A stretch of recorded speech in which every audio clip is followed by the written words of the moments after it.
was a climate emergency. I mean, clearly we don't at a collective level, but if we did.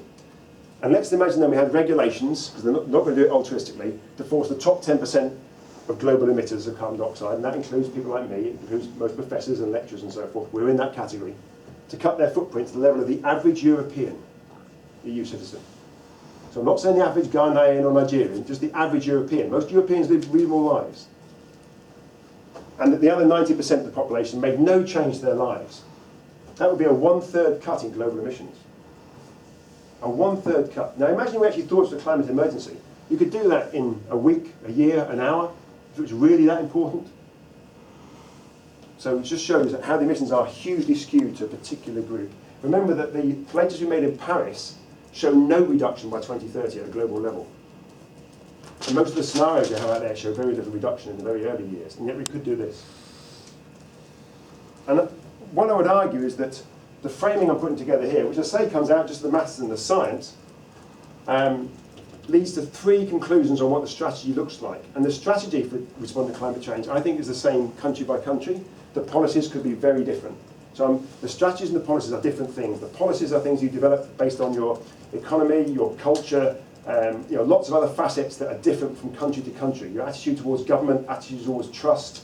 So the Swedes might be able to use regulations and tax. The Americans, you mentioned the word tax, you'd probably be laughed out of court over there. But over here, we might use voluntary, whatever we'd use in the UK, voluntary regimes or maybe regulations. So they will change from country to country. And you can imagine China would take a different approach again. But what we require from a strategic point of view is the same thing. We need massive changes in the behaviours and the practices of the high emitters. That's not going to come voluntarily, maybe a few will volunteer, it'll have to be regulated. And that's because you've got to get the emissions out of the system in the near term. And in the near term, say in the next 3 years, you can't do that with technology. You can't change the infrastructure in 10 years, in 3 years. You can't change all the power stations in 3 years. You can't swap out all the vehicles in 3 years. But you can drive them less, you can consume less. So that particular group have to make the first shift off the curve. We also then need to make sure we drive for very, very tight efficiency standards on everything that we buy. And we have to obviously deal with the fact that usually when we have energy efficiency, it means that we see a rebound effect, which means that we spend the money that we save from appliances on something else. And historically, some people argue that energy efficiency has been a driver of growth and therefore overall increased energy consumption. So we'd have to put policies in place that compensate for that, but it's not rocket science doing that. So very efficient standards across every single appliance, and it should tighten every single year. And the financial directors and companies will squeal, but the engineers, by and large, will deliver on those changes.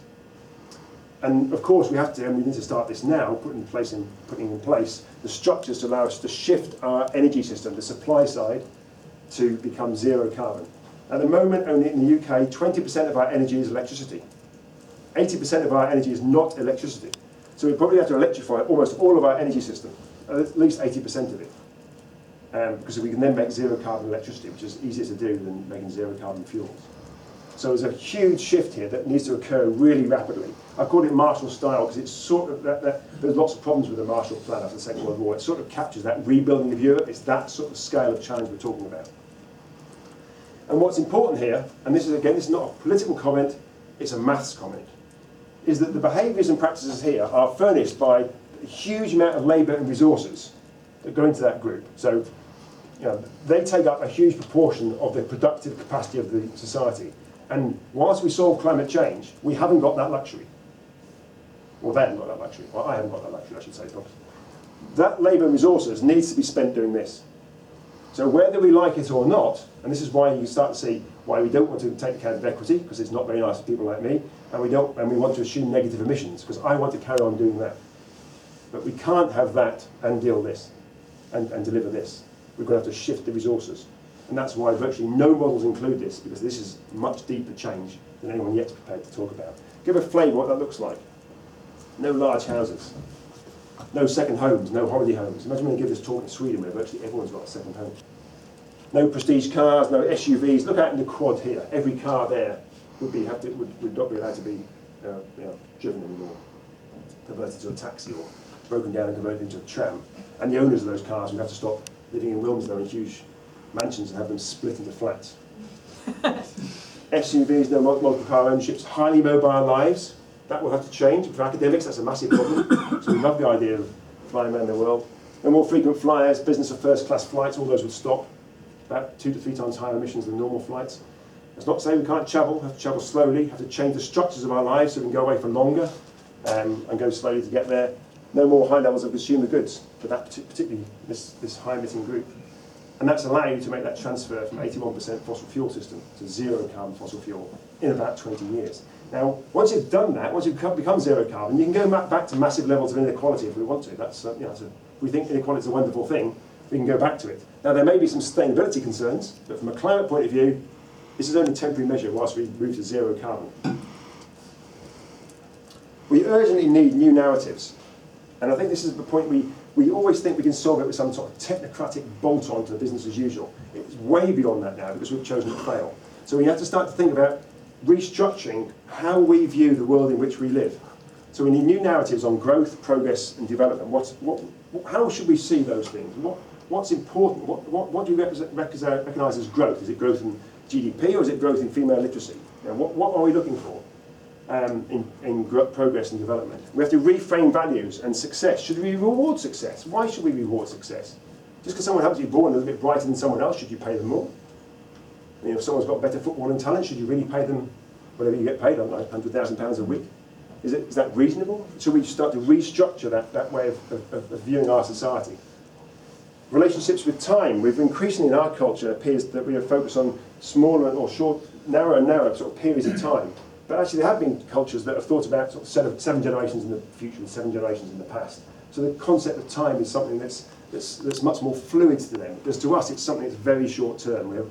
We often clearly discount the value of the future. We need to think much more about inter and intergenerational equity. What does that actually mean? And then try to embed that in our policies and our thinking about these issues. And we need to have a much deeper appreciation for the modern human world. That's not something that's separate to us, it's something that we are actually part of, even though we've spent since the Enlightenment onwards trying to separate ourselves from the non-human world. But we're integrated and integral with it. So we have to have much more appreciation of that. So to conclude, climate change has become system change. It wasn't system change in 1990.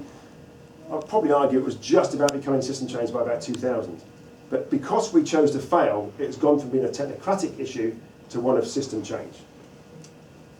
As Einstein noted, we don't know if it was him, but he's often credited with it. But anyway, insanity is doing the same thing over and over again and expecting a different result. And thus far, I would argue that we've chosen to pass on to our own children the consequences of 30 years of such insanity. We've tried the same delusional tactics for 30 years, and they have failed. So it's time to try something different. So perhaps times are changing. 2019, 2018, there are some shards of light, some elements of hope there, but they're not things we can just rely on. We have to get hold of those and be new shards of light ourselves, if you like. And perhaps then there are ways out of this. So I'll go back to Leonard Cohen's quote, "Ring the bells that still can ring, forget your perfect offering. There's a crack in everything, and that's how the light gets in." And I'm often asked when I give talks now, particularly in Sweden actually, oddly enough, to say, what can we do? Well, what can we do? So the final slide is just my quick take on this.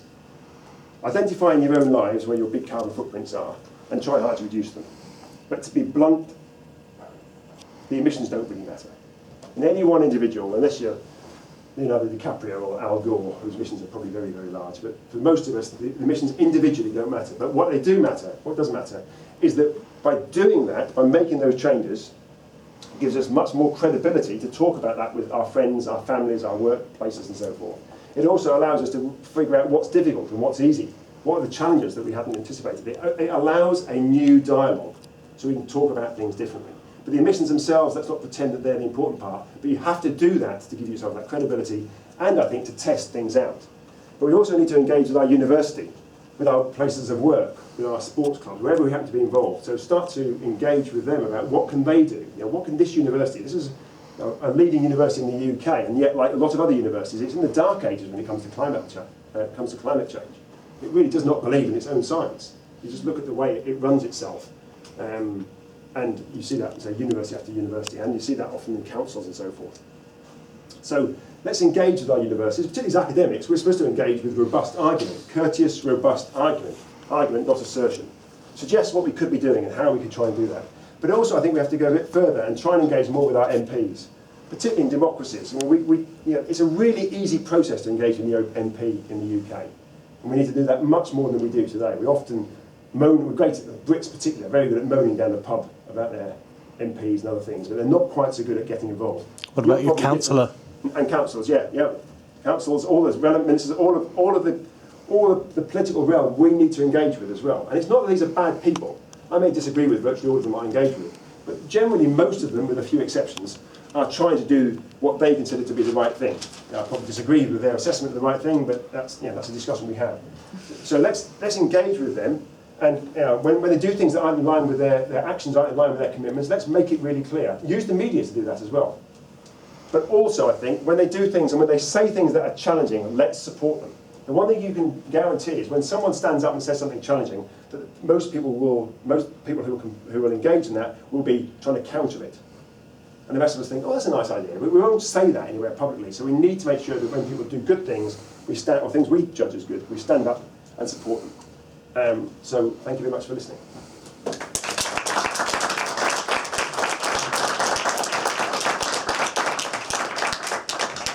I realise I've got a bit of time there, but do you want if there's any questions, I'm happy to. You're happy to leave whenever you want. You're not getting marked on this, I don't think. Thank you, that was really interesting. As well as the suggestions at the end for what we can do, I just wondered what your take is on what's the most useful work to do actually in this. I realise that's a huge question, but is it like we should all start to learn how to be electronic engineers to switch to renewable energy? Is it what takes the most useful work? I actually ask that quite a lot, and I think the honest answer is I think you do things that you are comfortable with, but sometimes you do things that are a bit uncomfortable within that. Because we need all sorts. We need artists, we need engineers, we need philosophers. So the system is so deeply emergent that to think we can solve it by saying we know what sort of people we need, doing what sort of skills, I think completely misunderstands the challenge that we're facing. It's a system level change that we require, and that's going to require all sorts of input from all sorts of people, doing all sorts of things. So I'm not saying you should become an MP or an activist or an electrical engineer, whatever it might be, but you try to identify the thing that you feel moderately comfortable with and push that area hard, and that often means pushing sometimes uncomfortably within that area. But I think it's wrong to think you should all become one thing or another on this. We don't know where the solutions will emerge from, ultimately. One there. Oh, choose amongst yourselves. Which one goes first? I just wanted to clarify a couple of things that you said. You said that when you were talking about the carbon budget for the UK, you either said you included shipping and aviation and didn't include imports and exports, or the other way around. Which was it? Yeah, we include aviation and shipping. We don't include imports and exports.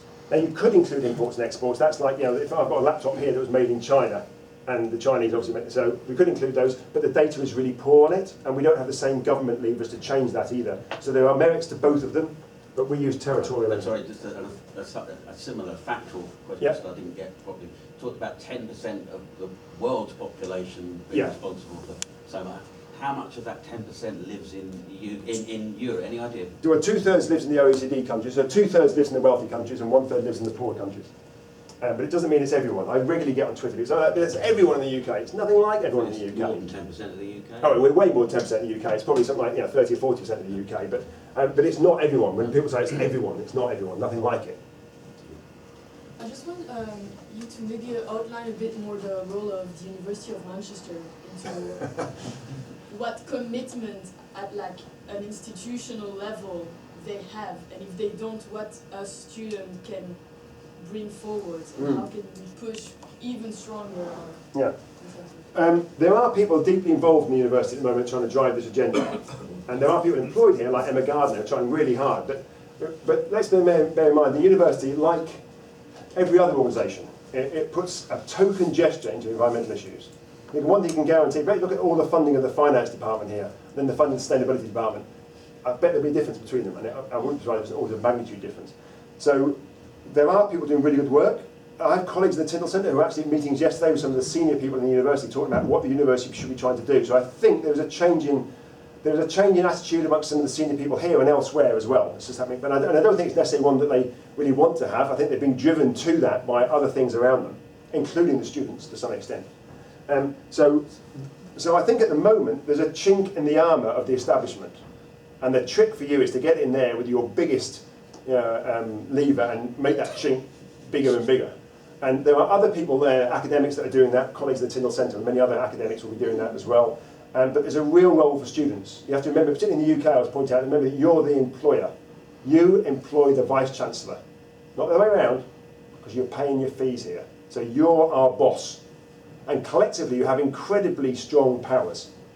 But I think the problem is when it's always a thing the system does, it tries to atomise power amongst most people, because that way you don't get things done. But collectively, the student body has a huge amount of power.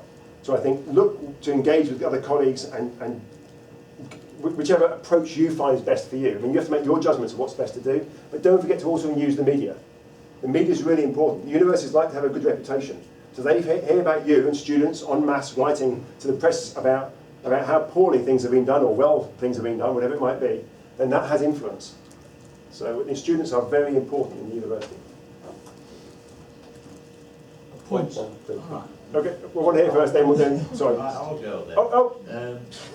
In July of last year, the government approved the third runway at Heathrow, and on the same day they refused permission for the tidal lagoon at Swansea Bay. I just wanted to know what your opinion is on tidal lagoons in general as a way of generating electricity, and also what do you think of electric aeroplanes? Okay, well the first one, tidal lagoons are another option we should seriously be considering. So I think one of the points about this, we have to try some of these things, and we need to try them very rapidly. I mean, it's very basic engineering, really, tidal lagoons and barrages. I mean, the French have got a barrage that's been running for years, and it's much cheaper even than their own nuclear power, which is the cheapest nuclear power in the world. So the French have been doing something similar for a long time. So yes, we will have to do these things. Let's not overplay how much they can produce. These little tidal lagoons are quite small, but they can produce important amounts of power collectively if you have lots of them. But there are some other big options like the Severn barrage, but that has big sustainability concerns. So yes, let's go ahead with these things, but let's test them against other sustainability criteria, because there are big issues when you start to muck around with coastal zones in terms of ecosystems. And in terms of I'll add one more thing. The UK has one of the highest tidal in the world. So, and of course we've got a long coastline. Yeah, we should be pursuing loads of marine power, but we don't, because we like gas. And that's unfortunately we've had very cheap gas, and well, it's still relatively cheap now, but we need to change from that. You're right. Electric planes, they're not going to be significant in the time frame we have to respond to climate change. And I was discussing this when I've been interviewed for a film this morning on this. My other concern about that is that we are spending a lot of really good engineers and technicians' time developing technologies that only a privileged few get to use. Majority, I mean, okay, other people fly occasionally, but not most. Frequent flyers are the ones that dominate. And therefore, should that engineering prowess be spent on doing other things that we can all benefit from? So once we've done all that, then maybe they can go on and help with these electric planes. But until then, I think we have to try and make the focus that we all benefit from.